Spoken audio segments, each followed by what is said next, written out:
Lahore Lies. Hey guys, Rob from Georgia here with you, and I'm your Wednesday night host for BodyBags, and it is week 306, and I'm tired. I am drained, I'm tired, I'm in the middle of mowing my yard, and suddenly it occurred to me, holy crap, I gotta do this review before it's Wednesday, and so here we go, real quick I guess. Leatherface, the 2017 film that acts as a prequel or a segue into the classic 1974 film. Leatherface was directed by Alexandre Bustillo, Julien Maury. I think that's how you say those names. They're a tag team duo that bring the directorship to this film. Anyways, best known for Livid, Among the Living, Inside, I believe. So French. So French directors, and they generally do films together. And so they brought us this attempt to revive the franchise, but from a slightly different angle. Our cinematographer is Antoine Seigneur.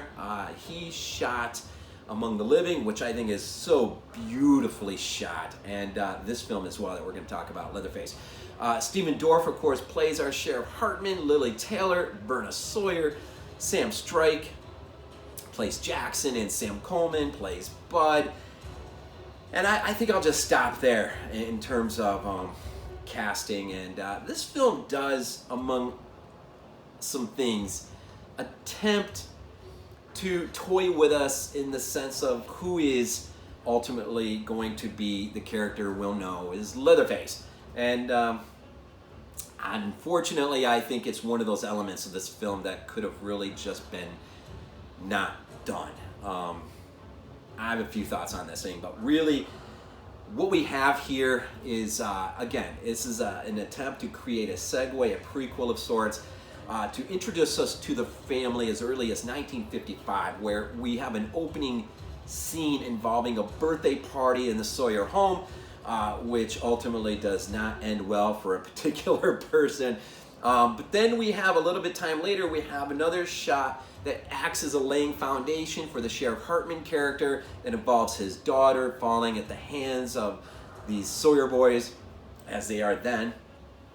And then we'll have one of these boys will be taken in, as a result, taken into custody and sent to an insane asylum, where the film will literally jump out ahead at some point, landing us, I believe, in 1965, which gives us about a 9-year period between the 74 film and what the events that we see for much of this film. And really what you have here is that, but you also sort of have Berna Sawyer shows up at this insane asylum hoping to at least see her son, if not take. And of course, that's not going to happen, but she deceptively sneaks into the place, and as she does, she unknowingly, I think, creates some, it's almost like a domino effect, and she's really doesn't even realize, I think, what she's doing. And as she's finally ushered out of that place, game's on, right? There's a riot that will take place, and then a major escape will take place. And among those who escape, of course, will be her boy, who is amongst a group of psychopaths that will go, they take a nurse as hostage, and they will hit, as they say, the road, a road trip, a hellish road trip. I'm tired. And there will be a lot of violence along the way, but perhaps not quite as gory as you would think with these two at the helm. But anyways, so really that is your plot, and then from that point you do get to a point where you rush on to the climax of the film. So really, my thoughts on this,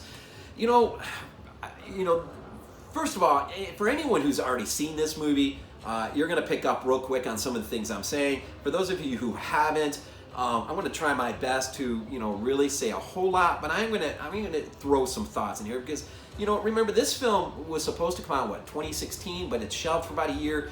So 17 it comes out, and, there are a lot of heightened expectations for this film, but ultimately got somewhat cooled off, I guess, because this film ultimately gets a VOD release and not a theatrical release.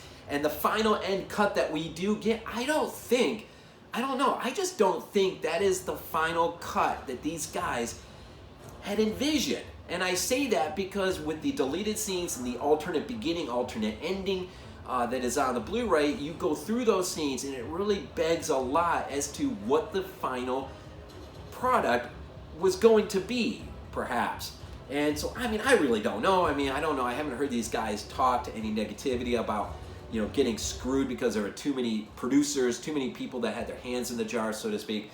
But, you know, there's an alternate beginning scene, and these scenes ought to be seen if you got the Blu-ray of this. Again, not again, but I don't think I showed it. This is my Blu-ray, Leatherface, by Lionsgate.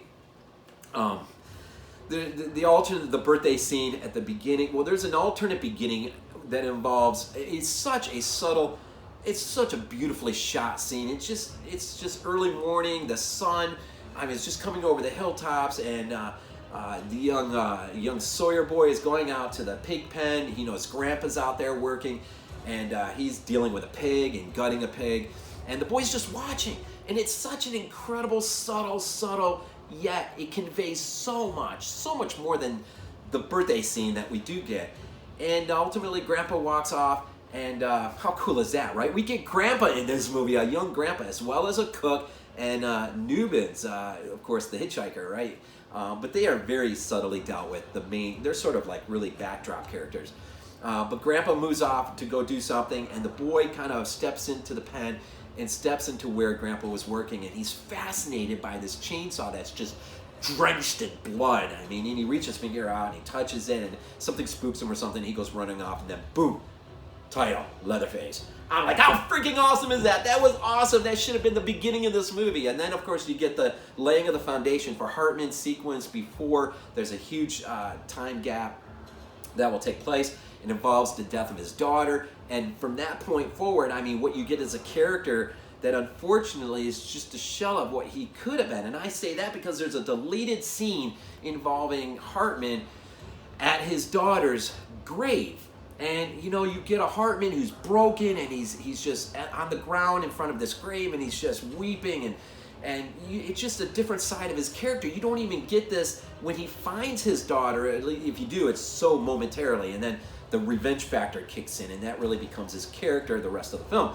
But here at the grave, he's weeping, but then there's this subtle noise, and that draws his attention away from her grave, and he looks up into the trees, and he sees, you know, it's like the ornament from hell, and it's something the Sawyers have crafted, and they hung up in the tree, and it's just like a subtle message of, yeah, this is ours. Our claim on this. I mean, it's like they've claimed their little, it's like a marker or something. And man, he goes from this weeping sheriff and that look that comes over his face. It's like, you know, that scene, you know, it just makes you want to be like, all right, game on. Let's go kill every single one of these, right? But because that scene is out and all you get is the other Hartman for the whole film, you almost start to dislike him as much as you kind of dislike some of these Sawyer characters. But anyways, and there's an alternate ending that is so much better than the theatrical ending. But on the Blu-ray, they do give you an opportunity to watch this film with the alternate ending integrated back in. And I wish they would have given you that choice for the alternate beginning as well. Because quite frankly, I'd probably watch this movie a little bit more. Of course, this is still something that, I mean, it's just not like you just pop it for fun every 5 minutes or something, but it's an intriguing film that offers some intriguing looks into the early Sawyer clan, but it doesn't really quite match up with what you get in 74. Excuse me. In 74, I mean, you just get this sense that it was economic loss. I mean, that, you know, the slaughterhouse shuts down, Grandpa's out of a job, the family tailspins, and then ultimately in 74 is what we get, the after effect of that. And I really hope that there'd be more of that. Now with the extended or deleted extended scenes, you do get the Grandpa character more. And he's a whole lot livelier than he is in the films that we get him in later on, of course, because he's over 100 years old. But man, his character, the relationship between him and Jackson, the young boy, I wish they would have spent more time on that. Now, when they break out of the asylum, you do have two characters. Ike and Clarice have absolutely nothing to do with the Sawyer clan, yet their violence and what the things they do, I just don't know why it's even in the film. I get it, it's all part of the vehicle of getting you from A to B or whatever, but I really wish this film would have been more focused on the Sawyers. And in fact, with a greater eye, perhaps, not just on the 74 film, but on its follow-up, Texas Chainsaw 2. And, just to see those characters and perhaps see them in 55 and maybe even see ultimately a Chop Top, heading off to Vietnam. I mean, these are just things that were missed, I think, that could have really boy, this could have been special. But all in all, in the end, if you soak in the deleted scenes, the alternate beginning and end, it really is a film that does act as a segue of sorts, too. But there's still like 9 years in between these films, and it begs another film to be put in the middle there to really bring us up to the doorstep. And it's probably not going to happen. I mean, it's 2019, and, there's been absolutely nothing even rumored about anything like that. And so, it's probably not going to happen. So, but, I mean, there's just some thoughts. And it is an intriguing film. It's beautifully shot. It's so beautiful. It's so gorgeous at times. And it does have intriguing character development. But unfortunately, in order to get more of it, you got to run through this deleted scenes and stuff. So it is interesting. It is interesting. And a short little making of it on the Blu-ray, if you haven't caught that. This movie begged a commentary. It really did. And I get it, they're French, and I don't know how they're on their English, but you could have subtitled the thing. I really wish it could have been a commentary. But anyways, so Leatherface, 2017. If you've never seen it, check it out. It's intriguing, but it's just quite not really, I think, what we were hoping in the end. If you have, it's been a while, revisit this thing with some of my thoughts, I guess, and check it out, I guess. So week 306, again, this is Wednesday, and I am your host of BodyBags, and I so much appreciate the time that you take, not only to watch, but sometimes comment and whatnot, and just we all appreciate it here at BodyBags. Keep checking us out, and I always end these things off with Go Bills.